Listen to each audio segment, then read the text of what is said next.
I've lost the plot. I'm not quite sure what day we're on. Today is Monday. Yesterday was Sunday. We're covering the complicated things. And the day before on Saturday was the day that we travelled back from France. So Saturday ended up being a complete rest day. We did not do any exercise other than, I think I ended up with about 11,000 steps done, which I know isn't really a benchmark of fitness, but it does at least show activity. Sunday was one of the best paddling experiences I've had to date. The plan was to go to a stretch of the canal and try to cover around 15 miles. So we ended up at Aldermaston, paddling towards Newbury, and then paddling back. I really hope I've got this right. So that is Waterside B in reverse.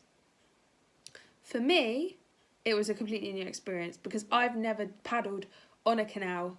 I've never paddled on that canal. I've never done portages on a canal. I've never handled bridges. There were canal boats. There were different elements and things to learn. So it was really fun. Condition-wise, it couldn't have been better. We had no wind. The sun was out. Temperature was about one long sleeve, which is kind of comfortable. When you work hard, you are slightly warm, but preferable to being cold. I was kit testing my new Vibram 5 fingers, which are the KSOs, to see if the men's fit was the right fit. Wasn't the right fit.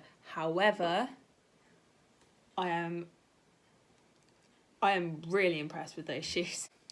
I think nerves got the better of me in some capacity for the bridges. Because you have to I like it. Because you have to duck under them. So you have to paddle at quite a speed and then duck forward and hope that the boat remains upright, which I did, just to clarify. Fitness-wise, that was the easiest long paddle we've done, and it was also the longest, and that was probably one of our quickest, relatively, because we had no flow. We, as a K2, are now constructively moving through the water.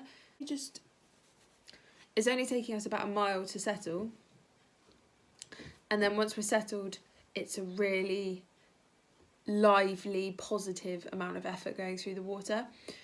For me in the front, I feel like I'm learning what moves our boat the best.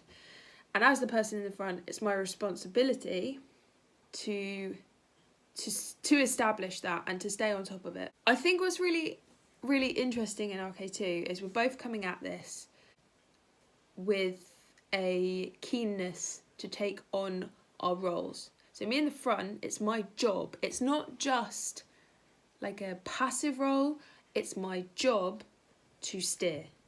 It's my job to identify the best line for each portage, and it's my job to set the correct rhythm for the distance we're covering.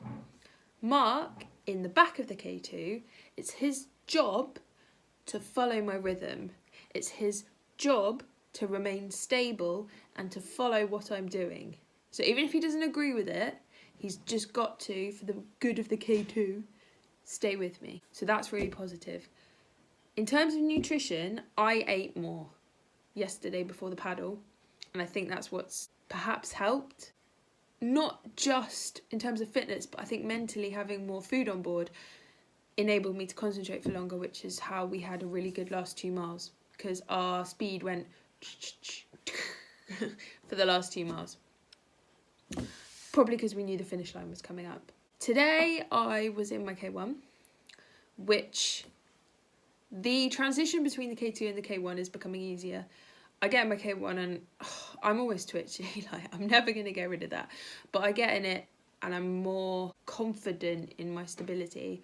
Whereas before it'd take me a good 10 minutes to push off the bank and then get paddling. Today I did 5k of low rate, medium rate, high rate, like 20 strokes of each, just so that I don't get stuck into one rhythm and one routine. I should also point out that this morning I ran 5k. Again, it was another one of my tried to run, ended up walking, running. But average speed is fine. I'm still getting out and doing exercise. I also, this is the one, I did 10 chin-ups today. what more can an athlete do? And today is day 1 of cutting out adding white sugar to my food.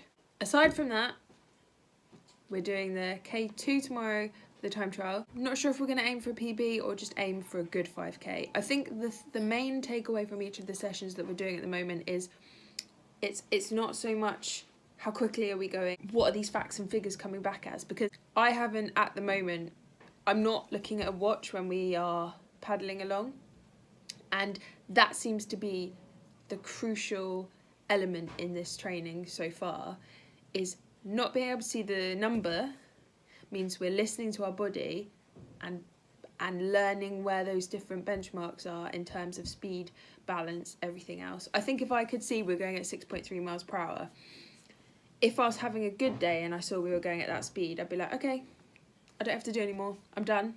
And if I was having a bad day and we weren't hitting that 6.3, I'd be beating myself up rather than thinking, are we doing the best we can? I feel like I've rambled on quite a lot today, but the point I'm trying to get at is we're good. We know where we are right now, we've got our targets in place, the training plan is achievable, which is another key point. And the real focus for myself and Mark at the moment in the K2 is making sure every single micro element of what we're doing is working. Oh yeah, okay. So this is like my little secret. I can't do proper thumbs up. I can do a better one with this is my left hand. Thanks, Sophie. You see, there's a bit of a gap there, but the right hand, the right hand goes straight in for that. That's fine. Brief life update as well. Yesterday, I drove to Hitchin, and no more shall ever be said about that.